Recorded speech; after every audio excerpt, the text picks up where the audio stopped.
जय हिंद दोस्तों। One rank one pension की विसंगतियों को लेकर एक्स सर्विसमैन से अभी एक मीटिंग चल रही है। यानी सैनिकों को कैसे जोड़ा तोड़ा जाए और इसका भी पूरा प्रयास चल रहा है। हाँ जी दोस्तों, आप ये सुनकर के हैरान हो गए, आखिर ये कौन सी मीटिंग है जो अभी हो रही है। पहले मैं आपको इस लेटर के बारे में बताने से पहले मैं बात करता हूं, जैसा हम सभी जानते हैं, वन रैंक वन पेंशन की विसंगति या सैनिकों के साथ और कई तरह के भेदभाव और सरकार का उनकी बातों को न सुनना और मानना के लिए दो संगठन आगे आए। एक संगठन 20 फरवरी जंतर मंतर से पहले सबका सैनिक संगठन, वो बाद में बदल के FVA यानी फेडरेशन ऑफ वेटरन एसोसिएशन बनता है और उनके अध्यक्ष जो अर्जुन सिंह जी राठौर है और उनका कॉल है 23 जुलाई का। और इसके साथ दूसरा संगठन है जो अब ज्यादा एक्टिव हो गया है और 6 अगस्त को उसने एक कॉल दी है कि रामलीला मैदान पर मैं सरकार को मुंह तोड़ जवाब दूंगा और वन रैंक वन पेंशन की विसंगतियों, MSP की विसंगतियों, डिसेबिलिटी पेंशन की सारों के लिए हम एक संख्या बल हर एक दोनों संगठन की कोशिश है कि ज्यादा से ज्यादा भूतपूर्व सैनिकों को इकट्ठा करना। अब सैनिकों का संशय रहता है कि हम 23 तारीख को जाएं दिल्ली, फिर 6 अगस्त को जाएं। क्यों ना ये दोनों संगठन एक हो जाएं, इसके ऊपर आप जरूर कमेंट्स करना। ये मेरा नीचे नंबर है ताकि मैं ये बता सकूं कि बहुत सारे ऐसे संगठन हैं जो उत्तराखंड के, हिमाचल के हैं, सदर्न साइड के हैं, दिल्ली में बैठे हैं। मैं आपसे कह रहा हूं दिल्ली में बैठे हैं, वो ये कोशिश कर रहे हैं कि एक और एक को 11 कर दिया जाए, पर इनकी कोई ना कोई ऐसी प्रॉब्लम है कि एक दूसरे के साथ आने की बजाय यदि कोई कोशिश होती तो उसमें और कई तरह की बातें उठ खड़ी हो जाती। हम इसको यहीं पूर्ण विराम देते हैं। हम अब बात करते हैं आज ये मीटिंग कौन कर रहा है और किस लिए हो रही है। आज ग्वालियर के अंदर यानी मेरे शहर के अंदर एक प्रोग्राम है, आप जरा सुनिए। यह है tour programme of colonel Rohit Chaudhary और ये है ex chairman of ex serviceman all India Congress committee के। और इन्होंने इसलिए किया है कि कल यानी 21 जुलाई को प्रियंका गांधी की बड़ी रैली है, क्योंकि मध्य प्रदेश में विधानसभा चुनाव है, राजस्थान में विधानसभा चुनाव है, छत्तीसगढ़ में और 2 स्टेटों में, और यहां पर बहुत सारे भूतपूर्व सैनिक हैं।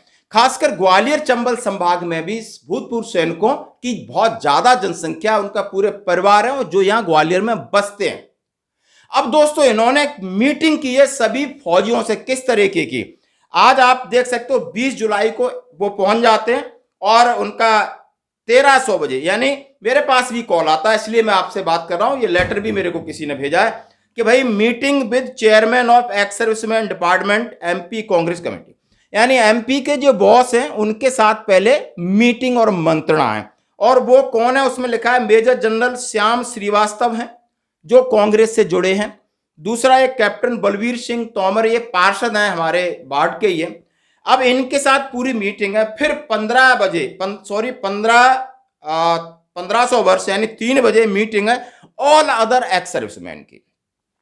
यानी कल 21 तारीख से पहले कर्नल रोहित चौधरी साहब ने मध्य प्रदेश ग्वालियर डिवीजन के अंदर इस मीटिंग का ऑर्गेनाइजेशन किया। सबसे पहले जो एक्स सर्विसमैन डायरेक्टली कांग्रेस में रिप्रेजेंट करते हैं और बाकी जितने भूतपूर्व सैनिक हैं, और उन्होंने सीधा कहा है कि मांग वन रैंक वन पेंशन और अग्निपथ को लेकर सैनिकों को जोड़ा जाए। सैनिकों को जोड़ा क्योंकि सैनिकों की ताकत का अंदाजा 2013-14 में देख लिया था। कांग्रेस से छिटक करके बिदक करके बीजेपी के बहकावे में आए और उनका मुद्दा वन रैंक वन पेंशन का और कुछ स्थानीय मुद्दे थे, वो भी मध्य प्रदेश सरकार के सामने एक्स सर्विसमैन हमेशा रख रहे हैं, चाहे उनका रिजर्वेशन का मुद्दा हो, चाहे उनका सैनिक प्रकोष्ठ का मुद्दा हो, जहां पर सैनिकों का मान सम्मान और उन्हें जो भी बेरोजगारी उसको दूर किया जाए। दोस्तों अब ये बात मैं आपके साथ बिल्कुल शेयर कर रहा हूं और ये मीटिंग अभी 3 बजे खत्म हुई, चल रही है दोस्तों। और इसलिए कि कॉल हमारे पास आए, मैं भी यहीं का रहने वाला हूं,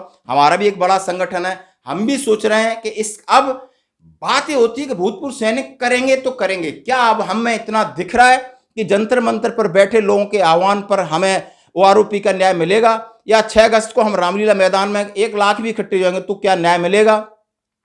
मतलब ये कि जब आप संख्या बल इकट्ठा करते हो तो सरकार के पास एक दबाव, एक मैसेज जाता और आपकी बातों का कोई मैसेज नहीं जा रहा। जितना मर्जी एक दूसरे के ऊपर आप आरोप प्रत्यारोप लगा लो, कुछ भी फेंक लो, इसका कोई भी असर पड़ने वाला नहीं है, क्योंकि 2024 आम चुनाव से पहले इन स्टेट के चुनाव में यदि कांग्रेस डिफीट करती है इन मुद्दों को लेकर और ये मुद्दे बहुत बड़े लेवल पर स्टेट्स में छा जाते हैं, तो बीजेपी के कान खड़े होंगे, यानी वर्तमान सरकार के कान खड़े होंगे और आम चुनाव से पहले आपको न्याय मिलने की पूरी पूरी पूरी उम्मीद है और सरकार के पास भी बहुत ऑप्शन है 2024 में। दोस्तों अब आपका निर्णय है, आपने कहां जाना है, क्या करना है, और इसके लिए जरूर कमेंट्स करिए। मेरा व्हाट्सएप नंबर ये नीचे चल रहा है दोस्तों, क्योंकि हम लगभग देश के कई संगठनों से जुड़े हैं। यहाँ व्हाट्सएप ग्रुप है, कम से कम 50 संगठन है जहां पर मैं व्यक्तिगत रूप से जुड़ा हूं, तो आपका ओपिनियन उन महानुभावों के पास पहुंचा सकूं जो जमीन पर